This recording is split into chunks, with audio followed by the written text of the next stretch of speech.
أول وصفة نبدأ بها هذا الفيديو هي بالفلفل الحار الحراق الحار وليس الحلو.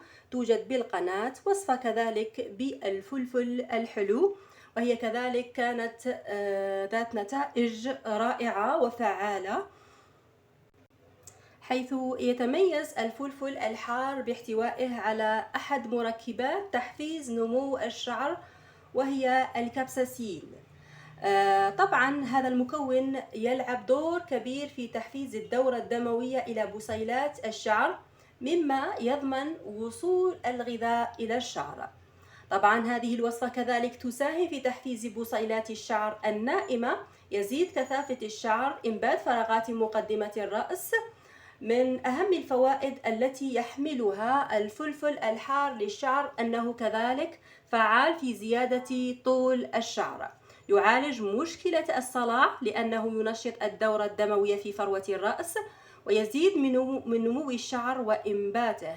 يملأ الفلفل الحار للشعر الفراغات الموجودة في مقدمة الشعر والتي يسببها التساقط المستمر، يطول الشعر. وكذلك هذه الوصفة هي آمنة حتى للرجال.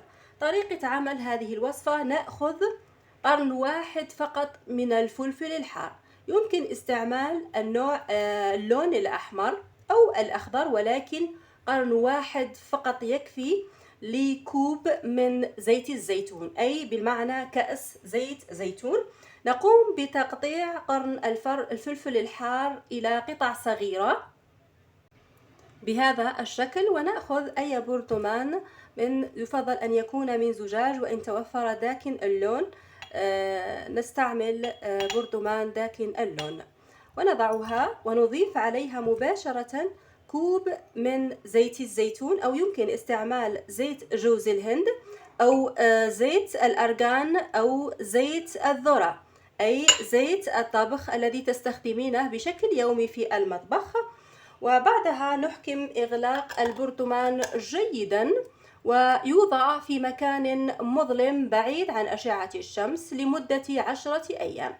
وبعدها نقوم بتصفية الزيت، وطبعا هنا يمكننا أن نستخدم هذا الفلفل أو حسب الرغبة، ونستخدم هذه الوصفة للشعر الفراغات. نركز على الفراغات، نطبق الزيت على فروة الرأس وعلى طول الشعر قبل الاستحمام مع تغطية الشعر بالكامل، ونتركه لمدة ساعة إلى ساعتين قبل الاستحمام، ثم نقوم بغسله بالشامبو المناسب.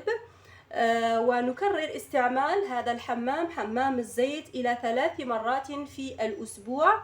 ومن الضروري أن نتجنب استخدام كمية كبيرة من الفلفل الحار، كما سبق وذكرت قرن واحد فقط يكفينا، لأن هذا الأمر قد يسبب حساسية في فروة الرأس، فيجب علينا التقيد بهذا المقدار. هذه الوصفة آمنة للحوامل والمرضعات والرجال كذلك. بالنسبة للأطفال نتجنب استخدام هذه الوصفة حتى لا تظهر أي حساسية عند الأطفال. صلاحية هذه الوصفة تدوم لمدة 6 أشهر، وبعدها يمكن إضافة كبسولة من كبسولات الفيتامين ه لهذا الزيت من أجل زيادة الفعالية، ومن أجل كذلك زيادة مدة الحفظ إلى سنة كاملة. ننتقل لعمل الوصفة الثانية. طبعا هنا نستخدم الوصفات حسب ما يناسبنا طبعا، وكذلك حسب المكونات المتواجدة في البيت. الوصفة الثانية عبارة عن 6 فصوص من الثوم. إذا توفر لديك الثوم من النوع الذكر يمكن استعمال الثوم الذكر، كذلك ممتاز للشعر. ونحتاج لملعقة طعام كبيرة من الورد المجفف. نستخدم هنا أي نوع ورد متوفر عندك في البيت، يمكن حتى استخدام زهرة البابونج أو زهرة الكركديه كذلك في هذه الوصفة.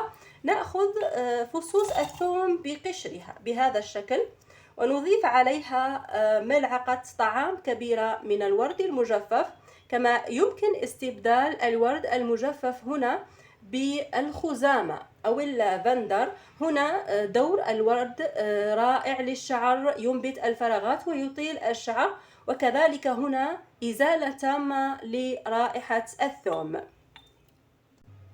ثم نضيف زيت الزيتون لهذه المكونات. إذا كان الشعر به شيب، الشعر فيه الشيب، يمكننا إضافة لهذه الوصفة ملعقة طعام كبيرة من الميرمية للصوج، كذلك هي فعالة لإزالة الشيب، أو حتى يمكن إضافة قشر الرمان لهذه الوصفة إذا كان قلت الشعر به الشيب.